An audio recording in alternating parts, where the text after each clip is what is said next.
بیوتکن گھروں میں قرار پکڑے، ولا تبرجن تبرج الجاہلیت الاولی، بے پردگی نہ کریں، واقمنا الصلاۃ، نماز کی پابندی کریں، وآتینا الزکاۃ، زکوٰۃ ادا کریں، واطعنا اللہ ورسولہ، اللہ اور اس کے رسول کی اطاعت کو اپنی زندگی کا تھیم بنائیں۔ اس آیت کو ہر وقت پڑھیں کہ یہ میری ذمہ داریوں کا ایک پیکج ہے جس کو میں نے ہر وقت یاد رکھنا۔ دوسری ذمہ داری اس کی یہ ہے کہ اپنے بچوں کی صحیح پرورش کرے۔ کون تھا جس نے امام بخاری کی تربیت کی؟ وہ ماں ہی تھی، باپ نہیں تھا۔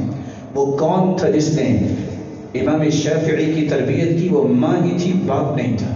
وہ کون تھا جس نے امام ابن حجر اسقلانی جیسا اتنا بڑا عالم پیدا کی؟ وہ ماں ہی تھی، باپ نہیں تھا۔ وہ کون تھا جس نے ابن عبد البر کی تربیت کی؟ وہ ماں ہی تھی، باپ نہیں تھا۔ ایک نہیں دسیوں ایسے لوگ جس کو امت نے یاد رکھا، جو صناع تاریخ ہیں، تاریخ بنانے والے، یہ ماؤں کی پرورش سے اتنے بڑے لوگ بنے ہیں کیونکہ وہ یتیم تھے، ان کے والد کی سرپرستی انہیں میسر نہیں آئی۔ رسول اللہ صلی اللہ علیہ وسلم نے اس لیے فرمایا بہترین عورتیں قریش کی عورتیں ہیں۔ ان کی بہتری کی دو علامتیں ہیں۔ نمبر 1، احناہ علی ولد، وہ بچوں سے ٹوٹ کے محبت اور شفقت سے پیش آتی ہیں اور ان کے ایک ایک رویے کی میکنگ کرتی ہیں۔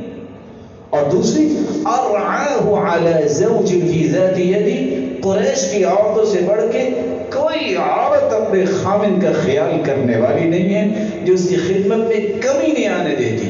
یہ دوسری ذمہ داری ہے ایک مسلمان عورت کی کہ اپنی اولاد کو مستقبل کے قائد اور لیڈر سمجھے کہ یہ ہیں وہ لوگ جو کل کو امت کو لیڈ کریں گے۔ وہ کون تھے؟ ٹیپو سلطان، جس کی ماں لکھتی ہے، جس کے بارے میں رائٹر لکھتا ہے کہ بچپن سے لے کے کبھی بغیر کپڑوں کے اسے نہلایا نہیں ہے ماں نے۔ اس وقت بھی چادر ڈال کے نہلاتی تھی تاکہ اس کے اندر حیا باقی رہے۔ جب مسجد بنائی گئی تو اعلان ہوا تھا آج وہ اس کی بنیاد رکھے گا جس کی نماز قضا نہیں ہوئی۔ کوئی نہیں آگے بڑھا تھا، وہ خود آگے بڑھے تھے کہ اللہ کے فضل سے کوئی قضا نہیں ہوئی۔ آج ذمہ داری کا احساس دلانا یہ آپ کی اور میری بھی ذمہ داری ہے۔ اپنی بچیوں کی تربیت اس نہج پہ کیجیے کہ مستقبل میں قوم کے لیے لیڈرز جو ہیں وہ مہیا کرنے والی یہ مومنہ عورتیں ہوں جنہوں نے عائشہ، ام سلمہ اور صفیہ رضی اللہ تعالی عنہا کی سب میں قیامت کے دن کھڑا ہونا ہے۔ اور تیسری ذمہ داری، گھر داری کو بہتر طریقے سے چلانا۔ سیدہ فاطمہ سے بڑھ کے کون سی بیٹی ہے، کون سی عورت ہے؟ سیدۃ نساء اہل الجنہ، جنتی عورتوں کی سرتاج ہے، یہ جنت کی شہزادی۔ قمت البیت، گھر کی صفائی خود کرتی، اوقدت القدر، کھانا خود پکاتی، جرت بالرحا، چکی خود چلاتی، واستقت بالقربہ، مشکیزہ اٹھا کے پانی کا خود لاتی، کوئی عار نہیں۔ 3 میل تک زبیر رضی اللہ تعالی عنہ کی بیوی اسماء رضی اللہ تعالی عنہا وہ اپنے سر پہ گٹھلیاں کھجور کی اٹھا کے لاتی، پیس کر گھوڑوں کی خوراک بناتی۔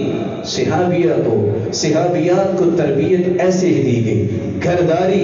جب صحابیہ نے آ کے سوال کیا، اللہ کے رسول مرد تو جہاد کرتے ہیں، حج کرتے ہیں، عمرہ کرتے ہیں، اور کیسے کیسے وہ کام کرتے ہیں، ہم تو گھر میں بیٹھے ہیں، تو وہ تو سبقت لے گئے۔ آپ نے فرمایا کھانا پکاتی ہو، گھرداری کرتی ہو، خدمت کرتی ہو؟ کہا جی ہاں۔ فرمایا یعدل ذلک کلہ، یہ سب عمل اس کے برابر ہے۔ وہ خوشی سے گئی اور کہتی ہے یعدل ذلک کلہ، یعدل ذلک کلہ، یہ اسی درجے کے کام ہیں۔ رسول اللہ صلی اللہ علیہ وسلم نے یہ تربیت دی تھی۔ اور چوتھی بات، اس وقت امت میں سب سے زیادہ جو ضرورت ہے اپنی بچیوں کی تربیت کرنے کی، حکمت، بصیرت، دانائی، ان کو سکھائیے تاکہ وہ گھر کامیابی سے چلائیں۔ ہر دوسرے، تیسرے، چوتھے مہینے گھر ٹوٹتے نظر آتے ہیں۔ سبب کیا ہے؟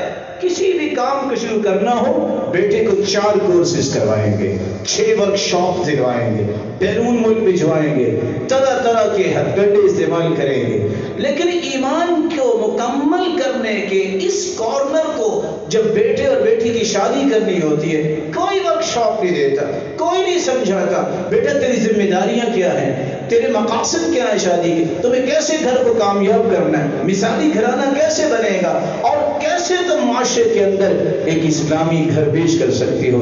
ضرورت ہے ان کو بھی ورک شاپ دلوائیے، یہ حکمت، بصیرت، دانائی اور فراست سیکھیں، کس طرح جیسے سیدنا سعید بن مسیب نے سکھایا تھا۔ جب اس کی بیوی نے کسی نے پوچھا تھا کہ آپ اپنے خامد سے بات کیسے کرتی ہو، کہا کہ میں تکلمون امراءکم، ہمیں تربیت والدین نے دی ہے اس طرح مرد گورنروں سے بات کرتے ہیں، مومنہ عورتیں اپنے خامدوں سے اسی طرح بات کرتے ہیں۔ ابو وداع طالب علم تھا، جب اس کی بیوی فوت ہو گئی اس کو بلایا، بیٹا تم آئے کیوں نہیں؟ کہا میری تو بیوی فوت ہو گئی۔ کہا سبق پڑھنے کے بعد میری بات سننا۔ لوگوں کو بلایا، اپنی بیٹی کا نکاح کر دیا ابو وداع کے ساتھ سیدنا سعید بن مسیب نے۔ کون سی بیٹی؟ جس کے بارے میں وقت کے بادشاہ نے کہا تھا جتنا وزن ہے ہیرے جواہرات لے لو اور میرے ساتھ نکاح کر دو۔ سعید بن مسیب نے کہا نہیں۔ پھر جب وہ گھر گئی کچھ نہیں تھا ان کے گھر میں، پڑوسیوں سے کہا ذرا ان کا خیال کرنا۔ اللہ نے برکت کتنی دی، مدینے کے بڑے بڑے لوگ ان کے دسترخوان پہ بیٹھا کرتے تھے۔ جب 7 دن کے بعد ابو وداع جانے لگے تو بیٹی نے کہا تھا کہاں جا رہے ہو؟ کہا پڑھنے کے لیے۔ کہا اگر اجازت ہو تو علم تو میں بھی پڑھا سکتی ہوں کیونکہ باپ نے مجھے پڑھا کے بھیجا ہے۔ حکمت اور بصیرت سیدنا ابو بکر صدیق رضی اللہ تعالی عنہ کی بیوی کے دیکھیے، غصے میں ہے کہ مہمانوں کو لیٹ تو کیا گیا، کہتی وقرۃ عینی، میری آنکھوں کی ٹھنڈک پریشانی کی بات نہیں، ابھی کھانا پیش کر دیا جائے۔ بصیرت یہ انسان کی زندگی کے ہر مشکل معاملے کا حل ہے جو سب سے پہلے اپنی بچیوں کو سکھا کے روانہ کرنا چاہیے۔ اور آخری ذمہ داری زندگی کے کسی خطے میں ہو، زندگی کے کسی کارنر میں ہو، صحت کی حالت میں ہے، بیماری کی حالت میں ہے، اس کی ایک ہی دھن ہونی چاہیے، میرا دین کیسے بلند ہو سکتا ہے، میرے ذریعے دین کیسے آگے بڑھ سکتا ہے، میرے ذریعے اللہ کے رسول کی باتیں کیسے مضبوط ہو سکتی ہیں۔ شمائق رضی اللہ تعالی عنہ اس گھر کو دعوت دے، اس کو دعوت دے، اس کو دعوت دے، پورے کا پورا خاندان مشرک ہے، اکیلی مومنہ ہے۔ کیا کیا؟ ہاتھ باندھ دیے، پاؤں باندھ دیے، دھوپ میں کھڑا کر دیا، بھوک اور پیاس کی وجہ سے۔ شمائق رضی اللہ تعالی عنہ فرماتی جب میں نظریں اٹھاتی سوائے دھوئے کے کچھ نظر نہ آتی، اور اب حالت یہ تھی میرے سامنے مشکیزیں پانی کے بھرے ہیں لیکن میں جا نہیں سکتی، پاؤں اور ہاتھ بندھے ہوئے ہیں۔ لیکن اللہ ضائع نہیں کرتا، تکلیفوں میں آتے ہیں لوگ، اللہ آزمائش تو کرتے ہیں لیکن اپنے پیاروں کو چھوڑتے نہیں ہوتے۔ کہتی جب میں نے اللہ ذو الجلال سے دعا کی اللہ بس اب میری تو ہمت نہیں رہی، میں کیا دیکھی ہوں، آنکھیں کھولی فَإِذَا بِدَلْوٍ مُوَشَّى بِرِشَاءٍ آبِيَةٍ، سفید رسی میں بندھا ہوا ایک ڈول آتا ہے، میں نے جلدی سے اسے پکڑا، میں نے پیا پانی، اپنے اوپر بہایا، وہ دوڑ کے آئے کس نے ہمارا پانی استعمال کیا، جب دیکھا کہ پانی کے مشکیزیں تو بدے ہوئے ہیں، سب کے سب مسلمان ہو گئے۔ ذمہ داری ہے کس طرح کی تڑپ ہر عورت میں آئے تب اس کی عزت وہ عزت بنے گی جس کے بارے میں اللہ کے رسول نے فرمایا تھا کہ مردوں میں تو بہت کامل ہوئے لیکن عورتوں میں کامل ہونے والی خدیجہ ہے رضی اللہ تعالی عنہ، سیدہ عائشہ مریم علیہ الصلاۃ والسلام، جس نے کل کو سیدہ عائشہ و خدیجہ و ام سلمہ رضی اللہ تعالی عنہن ان کی سب میں کھڑا ہونا ہے۔ یہ اصول، یہ ضابطے ہیں ہم کے لیے۔